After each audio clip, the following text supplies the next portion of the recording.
രാവിലെ തന്നെ കുക്കറിന്റെ മണ്ടയിരുന്ന ഒരു സാധനം ചൂളം വിളിക്കുന്ന കേട്ടപ്പോ ഞാൻ വിചാരിച്ച് എന്തെങ്കിലും വെറൈറ്റി സാധനമായിരിക്കുന്നു. ഇത് കേട്ടിട്ട് അമ്മ പറയാണ്, പിന്നെ വെറൈറ്റി അല്ലേ, എന്നും നീളത്തിൽ തള്ളി വെക്കുന്ന സാധനം ഇന്ന് വട്ടത്തിൽ തള്ളി വെച്ചതേ ഉള്ളൂന്ന്. പാവം കൊച്ചു രാവിലെ തന്നെ വിശക്കണമെന്ന് പറഞ്ഞിട്ടില്ലേ, അനുഭവിച്ചോ.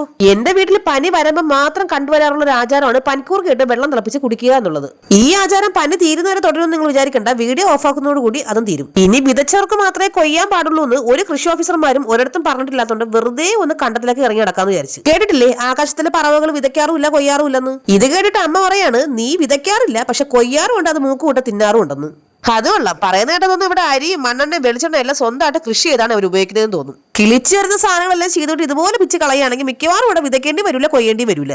പറമ്പ് മൊത്തം തെണ്ടിപ്പറക്കി നടന്നുകൊണ്ടാണോന്ന് അറിയാൻ വയ്യ. വൈകുന്നേരം ആയപ്പോൾ പനിയുടെയും ജലദോഷത്തിന്റെ അളവ് നല്ല കാര്യമായിട്ട് കൂടിയിട്ടുണ്ട് എനിക്ക്. എന്നാ പിന്നെ ഹോസ്പിറ്റലിൽ പോയി മരുന്ന് മേടിക്കാന്ന് വിചാരിച്ച്. ചെയ്തോട്ടി പുത്തൻ ചെരുപ്പോട്ട് ഇവിടെ മൊത്തം ഓടി നടക്കുന്നുണ്ടേ. ഞങ്ങൾ പിന്നെ എവിടെ പോയാലും കുടുംബസമേതം ജാഥയ്ക്ക് മുമ്പിലാണല്ലോ പോവാറ്. ഇപ്പൊ എന്റെ ഇരിപ്പ് നിങ്ങൾ കണ്ടോണ്ടിരിക്കുന്നത് ഡോക്ടർ ഒരു സാധനം തരാന്ന് പറഞ്ഞു, അത് വാങ്ങിക്കാൻ വേണ്ടിയിട്ടുള്ള ഇരിപ്പാണേ. അങ്ങനെ ഒരു 10 മിനിറ്റ് അവിടെ ഇരുന്നപ്പോഴേക്കും നഴ്സ് വന്നൊരു മുട്ടക്കാട്ട് സൂചി വെച്ച് ഡോക്ടർ തരാന്ന് പറഞ്ഞ സാധനം തന്ന് കിട്ടി പൊതിച്ച്. അങ്ങനെ ഇഞ്ചക്ഷൻ കിട്ടിയതിനു ശേഷമുള്ള അവസ്ഥ എന്താന്ന് വെച്ചാല് വേണ്ട ഇതാണ്.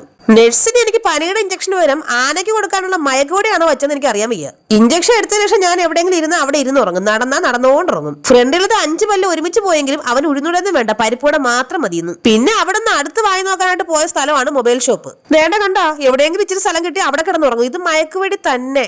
എന്റെ കയ്യിലിരിക്കുന്ന അമ്മയുടെ ഐഫോൺ ആയ ഈ സാധനത്തിൽ ചാർജ് ചെയ്യുന്നില്ല, ബാറ്ററി മാറ്റം പോയാണ് കേട്ടോ. എനിക്ക് പണ്ട് മുതലേ അവിടെ ഒരു വൃത്തികെട്ട സ്വഭാവമാണ്. പനി വന്നു കഴിഞ്ഞാൽ കഞ്ഞിയും ചമ്മന്തിയും പയറും തോരനും ഒന്നും വേണ്ട, ചിക്കൻ ബിരിയാണിയോ ചിക്കൻ മന്തിയോ മാത്രം മതി. സംഭവം ഞാൻ മന്തിക്കടയിൽ പോയിരുന്നു എപ്പോഴോ ഉറങ്ങിപ്പോയി. അതെനിക്ക് വീട്ടിൽ വന്നപ്പോഴാണ് ശരിക്കും അങ്ങോട്ട് മനസ്സിലായത്. വീട്ടിൽ വന്ന ഉടനെ അമ്മ ഒരു കട്ടൻ ചായ ഇട്ട് തന്നായിരുന്നു കേട്ടോ. അങ്ങനെ കട്ടൻ ചായ ഒക്കെ കുടിച്ചിട്ട് ഭയങ്കര കാര്യത്തില് ചിക്കൻ മന്തി കഴിക്കാൻ വേണ്ടി ഇരുന്നതായിരുന്നേ. അങ്ങനെ പൊതി തുറന്നു നോക്കിയപ്പോഴാണ് എനിക്ക് ആ സംഭവം മനസ്സിലായത് കേട്ടോ. ഞാൻ ചിക്കൻ മന്തി എന്ന് പറഞ്ഞ് വാങ്ങിച്ചത് ബീഫ് മന്തി ആയിരുന്നു. മന്തിക്കടയിൽ ഉറങ്ങി നിന്നപ്പോ അവിടെ നിൽക്കുന്ന നേപ്പാളി ചേട്ടന്മാര് ഏതൊക്കെ ഫാഷൻ എന്തൊക്കെയാ ചോദിച്ചു. ഞാൻ എന്തിനൊക്കെയാ തലയോ ആട്ടി.